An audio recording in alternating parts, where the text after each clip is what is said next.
మోదీ గారి స్పీచ్ ఈ మధ్యకాలంలో మోదీ గారు ఇచ్చినటువంటి చాలా పవర్ఫుల్ స్పీచ్ ఇది. అంటే longest ever independence day speech అని కూడా అనుకోవచ్చు. సుమారుగా 103 నిమిషాలు, అంటే దాదాపు 1:43 నిమిషాల పాటు మోదీ గారు మాట్లాడారు. ఇందులో ఈ స్పీచ్లో జాతీయ అంశాలతో పాటు అంతర్జాతీయ అంశాలు కూడా కొన్ని ఉన్నాయి. ఎస్పెషల్లీ ముందుగా మనం మాట్లాడుకోవాల్సింది 2047 కల్లా $10 ట్రిలియన్ ఎకానమీగా భారత్ అవతరించాలని చెప్పి మాట్లాడారు. అలాగే మనం సుదర్శన్ చక్ర గురించి మాట్లాడారు. ఈ స్పీచ్ హైలైట్స్లో ఎసెన్స్ ఏంటి సార్, చెప్పమంటే ఏం చెప్తారు? అండ్ అఫ్ కోర్స్ మనకు సురేష్ కొచ్చాటిల్ గారు దీంట్లో చాలా మన నేషనల్ ఇష్యూస్ సంబంధించి ఆయన నేషనల్ రౌండప్ లో కవర్ చేస్తారని అనుకుంటాను నేను. ఇంటర్నేషనల్ అంశాలకు సంబంధించి మనం చర్చిద్దాం. తప్పకుండా కొన్ని అంశాలు మోస్ట్ సీరియస్ ఫోకస్ ఆత్మ నిర్భరత మీద ఆయన పెట్టారు. 2 ఆత్మ గౌరవం మీద పెట్టారు. అంటే మనకు స్త్రీల ఎంపవర్మెంట్ కావచ్చు, లేదా ఇతరత్ర అంశాలు.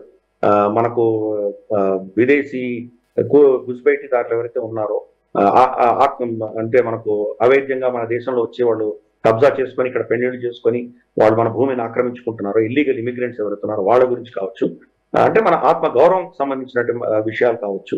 అలాగే మనం చూస్తే కనుక మనకు ఆర్ఎస్ఎస్ ని పొగడము, ఇటువంటి అంశాలు కొన్ని. ఆర్ఎస్ఎస్ ఒక ప్రధాని మనకు ఇండిపెండెన్స్ డే రోజు స్పీచ్ లో ఆర్ఎస్ఎస్ ను పొగుడుతూ మాట్లాడటం ఇదే ప్రప్రథమం. 79 మొదటిసారి జరిగింది కాబట్టి అది ఒక సిగ్నిఫికెంట్ మూవ్ కింద భావించాలి. అంటే ఎవరో సర్టిఫికేట్ ఇస్తారు, పాకిస్తానో అమెరికానో ఇంటాలరెన్స్, ఫ్యాసిజము, హిట్లరు, హిందూ ఉగ్రవాదులని ఇటువంటి ఏ సర్టిఫికేట్ వేసినా కానీ కూడా దాన్ని అన్ని బేఖాతరు చేసి తిరస్కరించి ఆర్ఎస్ఎస్ చాలా గొప్ప సంస్థ, జాతీయవాద సంస్థ, జాతి కోసం చాలా కృషి చేస్తున్నారు వాళ్ళు. నేను ఆర్ఎస్ఎస్ తో అనుబంధం అయినందుకు నేను చాలా గర్విస్తున్నానని చెప్పడం చాలా గొప్ప విషయం. అది నేను భావిస్తాను, చాలా కీలకంగా భావిస్తాను. మిగతా నేను చెప్పినట్టు ఆత్మనిర్భరత ఇవన్నీ కూడా ఫోకస్ పెట్టాను. 2 ఆయన ఇంకొక అంశం, అఫ్ కోర్స్ అమెరికా పేరు చెప్పకుండా ఏం చెప్పారంటే చాలా దేశాలు ఇప్పుడు ఎకనామిక్ గా వాళ్ళ ఒక గోడ కట్టుకుంటున్నారు వాళ్ళు. అటువంటిప్పుడు మన పరిస్థితి ఏంటో మనం ఆలోచన చేసుకోవాలి. మన దేశంలోనే మేక్ ఇన్ ఇండియా అన్న వాటికి మనం పెద్దపీట వేయాలి. భారతదేశంలో మనం ఇంకా ప్రొడక్షన్ మనం పెంచుకోవాలి. మన యువత, మన స్త్రీ, మన మహిళా శక్తి వీళ్ళందరూ కూడా ముందుకు రావాలి. చాలా అంశాలు ఇంకొకరి మీద ఆధారపడకుండా మన దేశంలోనే మనం చేసుకొని మన దేశంలో ప్రొడ్యూస్ అయ్యేటువంటి ప్రొడక్షన్ మనమే కొనుక్కునే దిశగా మనం వెళ్ళాలి అని ఆయన ఒక దాంట్లో ఫోకస్ మనం చూసాం. అలాగే మనం చూస్తే ఆత్మనిర్భరత, మనకు ఆపరేషన్ సింధూర్ తర్వాత జరిగినటువంటి అంశాలు బాగా క్షుణ్ణంగా పరిశీలించిన తర్వాత సుదర్శన్ చక్ర అన్నది ఆయన ప్రతిపాదించడం, మనకు మొత్తం ఒక వలయం లాగా పెట్టాలనడం, డిఫెన్సివ్ తర్వాత ఆఫెన్సివ్ 2 కూడాను ఒక కవచం లాగా దేశాన్ని 10 సంవత్సరాలు మనం ఈ కవచం తయారు చేసుకోవాలని చెప్పడం. అలాగే మన ఫైటర్ ఎయిర్ క్రాఫ్ట్స్ సంబంధించి ఇంజిన్స్ ఈరోజు మనం GE మీద ఆధారపడున్నాము. GE 404 ఇంజిన్స్ రాలేదు ఇంతవరకు. 2.5 సంవత్సరాలు లేట్ అయ్యాయి. మార్చిలో 1 ఇంజిన్ ఇచ్చారు, ఆగస్టులో 1 ఇంజిన్ ఇస్తున్నారు వాళ్ళు. వచ్చే నెలకి 2 ఇస్తామని చెప్తున్నారు వాళ్ళు. ఇస్తారో లేదో తెలియదు. డొనాల్డ్ ట్రంప్ కి మన మీద కోపం వచ్చినప్పుడంతా మీరు భారతదేశాన్ని పంపించకండి అని ఆపేస్తే మన పరిస్థితి ఏంటి? కాబట్టి ఈ దృష్ట్యా మోదీ గారు ఇచ్చిన స్టేట్మెంట్ మనం భారతదేశంలో తయారు చేసినటువంటి ఫైటర్ ఇంజిన్ ని, ఫైటర్ ఎయిర్ క్రాఫ్ట్ ని మనమే తయారు చేసుకుంటామని చెప్పడం చాలా సిగ్నిఫికెంట్. ఆత్మనిర్భరత, వేరే దేశాలు మనల్ని కాంప్లికేట్ ఏం చేసినా దాన్ని తట్టుకోగలిగిన క్షమత మన దగ్గర మనం పెంచుకోవాలి అని చెప్పడం చాలా గొప్ప విషయం. దాంట్లో ఇంకా ఏం చెప్పారంటే మన చమురు, మన ఎనర్జీ సెక్యూరిటీ అంతా కూడా మనం ఇంపోర్ట్ చేసుకుంటున్నాం. 80% విదేశాల నుంచి తెచ్చుకుంటున్నాం. ఈరోజు రష్యన్ ఆయిల్ కావచ్చు, లేదా గల్ఫ్ నుంచి ఆయిల్ కావచ్చు, ఇవన్నీ మన మీద అస్త్రాలుగా వాడుకుంటున్నాం. గతంలో గల్ఫ్ కూడా తక్కువ తినేదేం కాదు. మనం పాలస్తీన్ ని సమర్థించకపోతేనో, లేదా ముస్లిమ్స్ వ్యతిరేకంగా మనం ఏదో చేస్తున్నాము అని వాళ్ళకి ఏదైనా ఆలోచన వస్తేనో, for instance Babri Masjid demolition అయినప్పుడో, లేదా ఇటువంటి ఘటనలు ఏదో జరిగితేనో మన మీద వాళ్ళు టుంకాలు వేయడము, లేదా మన ఆంక్షలు విధించడము, మనకు చమురు ఇవ్వకపోవడము, లేదా ఇచ్చిన చమురు ధరలు పెంచడము, ఇటువంటివి చాలా చేశారు, మన ఇబ్బందులు పెట్టారు గతంలో. కాబట్టి ఏ దేశం కూడా మనల్ని బ్లాక్మెయిల్ చేయకుండా ఉండాలంటే మన దేశంలో ఎనర్జీ సెక్యూరిటీ పెంచుకోవాలి. దానికి ఆయన ఏం చెప్పారంటే మన ఇప్పుడున్నటువంటి న్యూక్లియర్ కెపాసిటీని 10 రెట్లు పెంచుతానన్నారు. ఇప్పుడు 8,800 మెగావాట్స్ మనం ఇప్పుడు విద్యుత్ సరఫరా మనకు న్యూక్లియర్ ఎనర్జీ నుంచి వస్తుంది. 10 రెట్లు అంటే ఆల్మోస్ట్ 88,90,000 మెగావాట్స్ న్యూక్లియర్ పవర్ మనం తీసుకొస్తామని చెప్తున్నారు. మరి న్యూక్లియర్ టెక్నాలజీ ఎక్కడి నుంచి వస్తుంది? మరి అది ఇంపోర్ట్ చేసుకుంటామా రష్యా నుంచో, లేదా మన అమెరికా నుంచో ఆ ప్లాంట్స్ ఇంపోర్ట్ చేసుకుంటామా, లేదా ఆ టెక్నాలజీ భారతదేశంలో తయారు చేసుకుని భారతదేశంలో రియాక్టర్స్ చేస్తామా? ఇవన్నీ తర్వాత వస్తాయి. అఫ్ కోర్స్ ఆయన ట్రస్ట్ ఆత్మనిర్భరత కాబట్టి మన దేశంలోనే మనం అటువంటి రియాక్టర్స్ తయారు చేయగలిగిన కెపాసిటీ మన దేశంలో ఉంటే తప్పకుండా అది టాప్ ప్రయారిటీ ఉంటుంది. బహుశా మనకు US nuclear deal already Manmohan Singh గారి సమయంలో ఉంది కాబట్టి అక్కడి నుంచి ఏమైనా తీసుకురాగలిగితే బహుశా అవి కూడా తీసుకొస్తాం.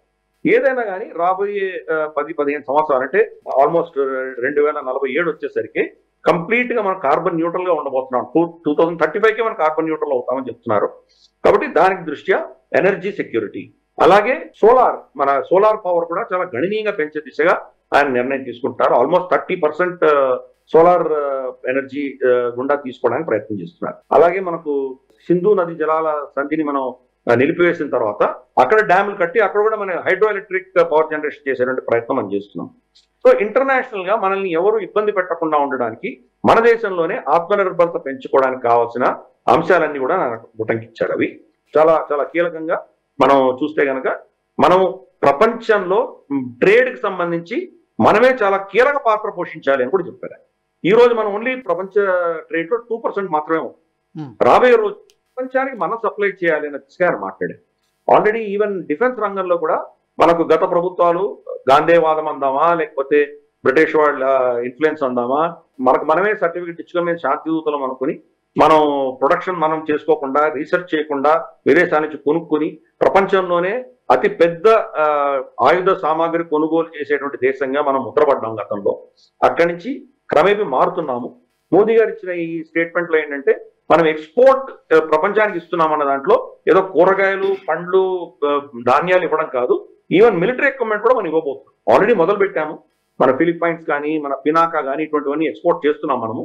ఈ రోజు మన మిలిటరీ ఎక్విప్మెంట్ ని మాక్సిమం కొనేటువంటి ఫస్ట్ నంబర్ 1 కస్టమర్ భారతదేశానికి ఎవరంటే అమెరికా. అమెరికాలో ఉన్నటువంటి ఎన్నో అస్త్రాలకు మనమే కాంపనెంట్స్ పంపిస్తున్నాం ఇక్కడి నుంచి. కాబట్టి ఆ దృష్ట్యా బహుశా ఇంకా ఆ రంగంలో కూడా మన ఎక్స్పోర్ట్, మన ట్రేడ్, మన ప్రపంచవ్యాప్తంగా మన వర్చస్సు పెరగాలి అనే దిశగా ఆయన చెప్పారు. అది పెరిగి మనం ఎక్స్పోర్ట్ చేస్తున్నామంటే మన దేశంలో ఇండస్ట్రీ పెరగాలి కదా. మన దేశంలో ఇండస్ట్రియల్ బేస్ పెరిగి మనకు శక్తి పుంజుకున్నప్పుడు ఆటోమేటిక్ గా ప్రపంచానికి కూడా మనం సప్లై చేయగలిగిన కెపాసిటీ వస్తుంది. ఇవన్నీ చేస్తేనే $10 ట్రిలియన్ ఎకానమీ ఎదగగలం. కాబట్టి ఈ అంశాలన్నీ కూడా ఆయన ఉటంకించారు. సో దాంట్లో పార్ట్నర్షిప్స్ ఎవరైనా మనతో కలిసి వస్తామంటే కనుక తీసుకోవడానికి సిద్ధంగా ఉన్నాము. కానీ మనల్ని బ్లాక్మెయిల్ చేసేటువంటి ప్రయత్నం వాళ్ళు ఏమైనా చేస్తే కనుక దానికి ప్రత్యామ్నాయంగా ఆత్మనిర్భరత దృష్ట్యా మనం ఏం చేయాలో మనం చేస్తాం. అందుకని ఇంటర్నేషనల్ కూడా ఈ మెసేజ్ పంపించారు ఆయన. చైనాకి కానీ రష్యాకి కానీ వీళ్ళందరూ కూడా మెసేజ్ అటువంటిదే. ఎందుకంటే చైనా దగ్గర నుంచి మనం ఏపీఐస్ అని వాళ్ళ దగ్గర ఫార్మస్యూటికల్ ఇంగ్రీడియంట్స్, అలాగే మన ఈవీ బ్యాటరీస్ అని అక్కడి నుంచే వస్తున్నాయి. 100% లిటరల్ గా అక్కడి నుంచి వస్తున్నాయి. అలాగే మన ల్యాప్టాప్లు, సెల్ ఫోన్లు ఇవన్నీ కూడా చైనా నుంచి వస్తున్నాయి. కాబట్టి కూడా మన దేశంలోనే తయారు చేసే దిశగా చైనా కూడా మెసేజ్ వెళ్తుంది.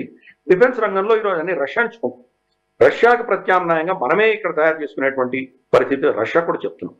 కాబట్టి అందరికీ కూడా మెసేజ్ పంపించాం. భారతదేశాన్ని బ్లాక్మెయిల్ మీరు చేయలేరు. మాతోటి మైత్రి చేసి మాతోటి పార్ట్నర్ గా వస్తే మేము సిద్ధంగా ఉన్నాం. కానీ మమ్మల్ని మీరు ఏదైనా ఇబ్బంది పెట్టేటువంటి పరిస్థితులు మీరు చేస్తే కనుక మేము దానికి సిద్ధంగా ఉన్నాం, దానికి ప్లానింగ్ చేస్తున్నామని ఈ స్పీచ్ లో మనకు స్పష్టంగా అర్థమవుతుంది. కరెక్ట్. అలాగే పాకిస్తాన్కి కూడా ఈ సందర్భంగా మరొకసారి హెచ్చరికలు జారీ చేశారు. గతంలో చెప్పిందే మరొకసారి పునరుద్ఘాటించారు.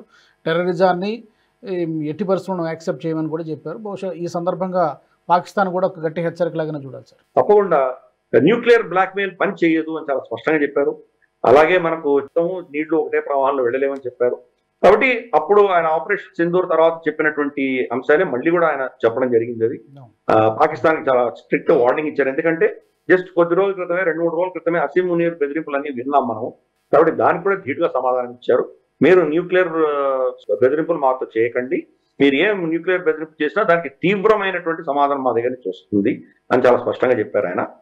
పాకిస్తాన్ ని మాత్రం ఆయన పేరు పెట్టి ఆయన పాకిస్తాన్ ని వ్యతిరేకిస్తూ పాకిస్తాన్ కి ఇవ్వాల్సిన సందేశం ఇచ్చారు. కానీ చైనా కానీ రష్యా కానీ అమెరికా కానీ వీళ్ళెవ్వరి పేరు ఎత్తకుండా వాళ్ళకి చెప్పాల్సింది వాళ్ళు ఆయన చెప్పారు.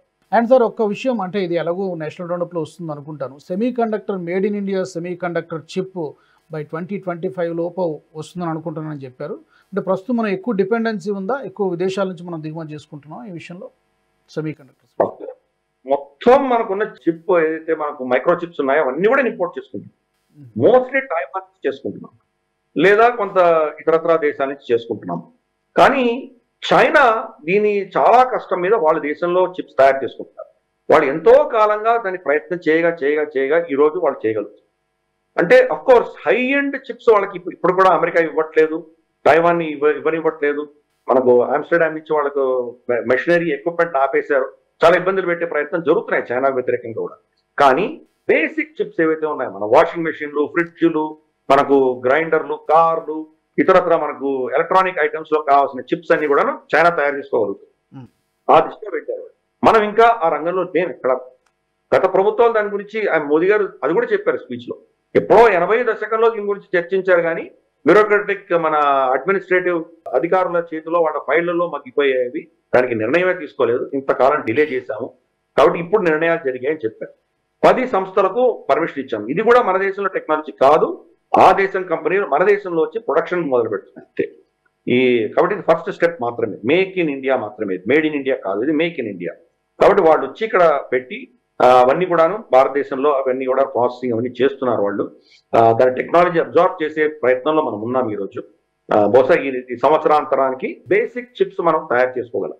అట్లీస్ట్ మనకి కావాల్సినటువంటి ఇందాక అన్నట్టు మన కన్స్యూమర్ డ్యూరబుల్స్ కానీ, మన ఆటోమొబైల్స్ కానీ, బేసిక్ సరే హై ఎండ్ మన తేజస్ కావాల్సినవి, మన మిసైల్స్ కావాల్సినవి బహుశా మనం ఇంకా తయారు చేసే క్షమత మనకు లేకపోవచ్చు, కానీ కనీసం ఈ బేసిక్స్ అయినా మనం ఇంపోర్ట్ చేసుకోకుండా మన దేశంలో తయారు చేసే దిశగా ఆయన చెప్పినటువంటి అనౌన్స్మెంట్. అంటే ఈ రోజు అనౌన్స్ చేశారు, కానీ దీని వెనకాల ఆల్రెడీ కొంత వర్క్ జరిగింది. ఆల్రెడీ వీళ్ళకి పర్మిషన్లు ఇవ్వడము, వీళ్ళ ఫ్యాక్టరీలు పెట్టడము, దాని యొక్క ప్రొడక్షన్ లైన్స్ ఆల్రెడీ రన్ అవుతూ ఉండడం, ఇవన్నీ జరిగినాయి. కాబట్టి ఈ సంవత్సరం లోపు మీరు అది కూడా చూస్తారని నేను చెప్పాను. ఈ వీడియో మీకు నచ్చినట్టయితే లైక్ చేయండి, 10 మందికి షేర్ చేయండి, అలాగే కామెంట్ల రూపంలో మీ అభిప్రాయాలను మాతో పంచుకోండి. Nationalist hub group of channels ను సబ్స్క్రైబ్ చేసుకుని తెలుగునాట జాతీయవాద జర్నలిజాన్ని ప్రోత్సహించండి. ఈ వీడియో కింద ఉన్న బెల్ ఐకాన్ పై క్లిక్ చేయడం మర్చిపోవద్దు.